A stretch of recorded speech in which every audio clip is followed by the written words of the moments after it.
मैं नितेश कुमार। आज हम गुट निरपेक्ष आंदोलन से संबंध में बातें करेंगे। गुट निरपेक्षता से क्या आशय है, क्या तात्पर्य।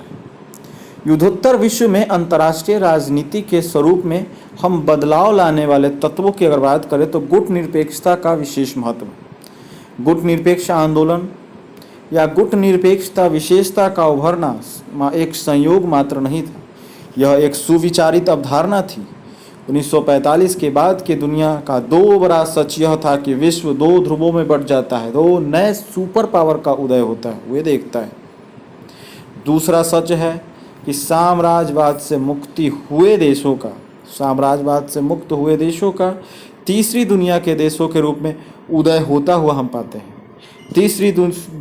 तीसरी दुनिया के देशों के सामने कई प्रकार की आवश्यकताएं भी थी, जैसे अपनी अर्थव्यवस्था को कैसे विकासोन्मुख बनाना, अपने प्राकृतिक संसाधन को प्रौद्योगिकी हस्तांतरण के जरिए अपने हक में अधिकतम इस्तेमाल करना, पूंजीवादी देशों से आर्थिक सहायता, तकनीकी वैज्ञानिक सहायता प्राप्त करना, साम्यवादी देशों से सैन्य सहायता, वैज्ञानिक तकनीकी सहायता प्राप्त करना, औपनिवेश साम्राज्यवाद से विरासत में प्राप्त गरीबी, अशिक्षा, बाल श्रम, कुपोषण, अकृषिकरण, तकनीकी पिछड़ापन, शरणार्थी समस्या, प्रजातीय भेदभाव समस्या, रंग भेदभाव समस्या जैसे इन समस्याओं को दूर करना, प्रति व्यक्ति आय को बढ़ाना, प्रति व्यक्ति क्रय शक्ति को बढ़ाना, अपने बाजार को विकसित करना, अपनी व्यापार को विकसित करना, अपने मुल्कों में लोकतांत्रिक संरचना को मजबूती प्रदान करना, पूरब की परंपरा और पश्चिम की आधुनिकता दोनों के बीच में तालमेल बिठाना, अपने बातों को यूनाइटेड नेशन ऑर्गेनाइजेशन के महासभा संयुक्त राष्ट्र सुरक्षा परिषद में मजबूती और प्रभावशाली ढंग से रखना, शीत युद्ध की राजनीति में खुद को अलग रखते हुए साथ में शांति का वातावरण बनाने में काफ़ी प्रयास करना, इन सभी विविध स्वरूप की ज़रूरतों ने तृतीय दुनिया के नए स्वतंत्र देशों को द्विध्रुवीय राजनीति से अलग रखकर, दो सुपर पावर से स्वतंत्र रखकर, स्वतंत्र विदेश नीति के साथ गुट निरपेक्षता अवधारणा के साथ जिस महत्वपूर्ण आंदोलन से संबंध किया गया है उसे ही गुट निरपेक्षता आंदोलन विश्व में कहा जाता है। अतः गुट निरपेक्षता जरूरत भी थी, यह समय की मांग भी थी, यह स्वतंत्र विदेश नीति का प्रदर्शन भी था, यह सामूहिक सुरक्षा भावना का प्रकटीकरण भी था, यह नए देशों का सामूहिक सशक्तिकरण भी था, यह संयोग मात्र न होकर सुविचारित अवधारणा भी थी। गुट निरपेक्षता को विश्व स्तर पर उभारने में भारत की अहम भूमिका रही है। इसके प्रमुख पैरोकार जवाहरलाल नेहरू ने 1947 में ही स्पष्ट कह दिया था, जहाँ तक संभव हो तीसरी दुनिया के देशों का प्रयास एक दूसरे के विरोध करने वाले शक्ति गुटों से अपने को अलग रखने का होना चाहिए। चाहे कुछ भी हो जाए, हम किसी देश के साथ सैन्य संधि नहीं करेंगे। ऐसा करना आत्मसम्मान का खोना है, ऐसा करना अपनी बहुमूल्य निधि का विनाश करना भी है।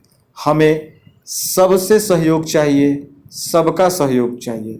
हम स्वतंत्र विदेश नीति का अवलंबन करते हुए दिखें, ऐसा जवाहरलाल नेहरू ने कहा था। तृतीय दुनिया के देशों को भारत का यह विचार काफ़ी प्रभावित किया, उन्हें काफ़ी आकर्षित भी किया। दिल्ली के एशियाई सम्मेलन 1949, 1955 के बांडुंग सम्मेलन और 1956 के ब्रियोनी मुलाकात, जिसमें नेहरू, नासिर और टीटो मिले थे, से गुजरते हुए 1961 के बेलग्रेड शिखर सम्मेलन के जरिए 25 राष्ट्रों के प्रतिनिधियों की उपस्थिति में गुट निरपेक्षता की नीति को और गुट निरपेक्ष आंदोलन को यथार्थ रूप में जन्म दे दिया गया। इस अवसर पर ही गुट निरपेक्ष समूह ने अपने 5 पहचान तत्वों को स्पष्ट कर दिया। स्वतंत्र विदेश नीति, सैन्य गुट, सैन्य संधि से अलगाव, सुपर पावर से द्विपक्षीय अनाक्रमण संधि से पृथकता, यानी अपने क्षेत्र का सैन्य अड्डा, सामरिक अड्डा का इस्तेमाल पर रोक, शीत युद्ध, राजनीति से पूर्ण अलगाव, औपनिवेशवाद, साम्राज्यवाद, रंग भेदभाव से पूर्ण अलगाव, इन 5 मूल पहचान तत्वों के साथ ही गुटनिरपेक्षता विचार का आगमन हुआ और गुटनिरपेक्ष आंदोलन की शुरुआत हुई। निसंदेह यह कहा जा सकता है कि गुटनिरपेक्षता वह सुविचारित अवधारणा है जो समसामयिक जरूरतों की वजह से आदर्श और यथार्थ के साथ नेहरू, नासिर, टीटो, सुकार्नो के विचारों में अभिव्यक्त हुई और निर्गुट आंदोलन के सहारे आज तक पल्लवती पुष्पित होती रही। गुटनिरपेक्षता शब्द की व्याख्या करते हुए आलोचकों ने इसके लिए कई विशेषणों का इस्तेमाल किया है। आलोचकों में स्वाजन, वर्गर, स्केल्पिनो, लेवी, लियानो, लेवियर जैसे विद्वानों ने इसकी आलोचना की है। तटस्थता, अप्रतिबद्धता, असंपृक्तता, अलगाव, एक पक्षवाद आदि आदि कहकर गुटनिरपेक्षता को पुकारा है। दरअसल गुटनिरपेक्षता के लिए ये सभी पदनाम शब्द हैं भ्रामक अर्थजाल के घोतक हैं। किसी विवाद के संबंध में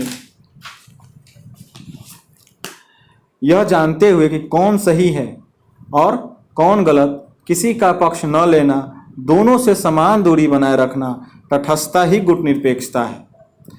किसी भी विवाद के बारे में कुछ भी न जानना या जानबूझकर न जानने का प्रयास करना असंपृक्तता है।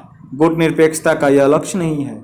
विवाद से जुड़े हुए यही सही या गलत में किसी एक का पक्ष लेकर उसके लिए पर्याप्त तार्किक आधार को ढूंढना एक पक्षवाद है। गुटनिरपेक्षता का यह पक्ष नहीं है। सही और गलत में विभेद करते हुए सदैव गलत का विरोध करना और सही का समर्थन करना, ये सब गुटीय राजनीति से पड़े बगैर सक्रियता के साथ लगे रहना ही गुटनिरपेक्षता है। गुटनिरपेक्षता के आलोचक तो आगे बढ़ चढ़कर काफ़ी आलोचना करते हैं गुटनिरपेक्षता का। यहाँ हम देखते हैं कि जहाँ मामला शांति का हो, स्वतंत्रता का हो, सामाजिक आर्थिक न्याय का हो, औपनिवेशवाद, साम्राज्यवाद, शोषण का विरोध का हो, गुटनिरपेक्षता आंदोलन ने सक्रियता दिखाई है। अतः हम देखते हैं कि गुटनिरपेक्ष आंदोलन द्वारा उठाए गए मुद्दे काफ़ी प्रासंगिक हैं। इंडोनेशिया के राष्ट्रपति डॉक्टर सुकार्नो के निष्कर्ष से सहमत हुआ जा सकता है कि गुटनिरपेक्ष आंदोलन खामोश नहीं है, यह निष्क्रिय नहीं है। गुटनिरपेक्ष देश कोई छाया राष्ट्र नहीं है और इनका स्तर किसी की प्रतिध्वनि नहीं है, इनका स्वर किसी की प्रतिध्वनि नहीं है। यह उन गरीब लोगों की आवाज़ है जिसका हम प्रतिनिधित्व करते हैं। निसंदेह गुटनिरपेक्षता गुटीय राजनीति से अलगाव है। गुटनिरपेक्षता स्वतंत्र विदेश नीति का अवलंबन है। गुटनिरपेक्षता गरीब लेकिन विकासोन्मुख राष्ट्रों का स्वर है। गुटनिरपेक्षता असंपृक्तता, असंलग्नता, अवसरवादिता, तटस्थता, निष्क्रियता जैसे पदनाम से अलग एक सकारात्मक सक्रियता है। गुटनिरपेक्षता वह सकारात्मक सक्रियता है जो औपनिवेशवाद, प्रजाति भेद, रंग भेद, साम्राज्यवाद, शीत युद्ध, वास्तविक युद्ध, तेल साम्राज्यवाद के खिलाफ है। यह वह सुविचारित अवधारणा है जो 1945 से 1947, 1949, 1955, 56 से होते हुए बेलग्रेड तक पहुंचते हुए 25 देशों का समर्थन पाते हुए 1961 में नॉन अलाइंग मूवमेंट में गुटनिरपेक्ष आंदोलन में परिणत हो जाती है। गुटनिरपेक्षता युद्धोत्तर विश्व का एक ठोस साक्ष्य है। यहाँ हम गुटनिरपेक्षता के आशय के बारे में देखे हैं, उसके क्या तात्पर्य हैं, विद्वानों ने उसकी कैसी आलोचना की है, इसके बारे में हम लोगों ने जाना। धन्यवाद।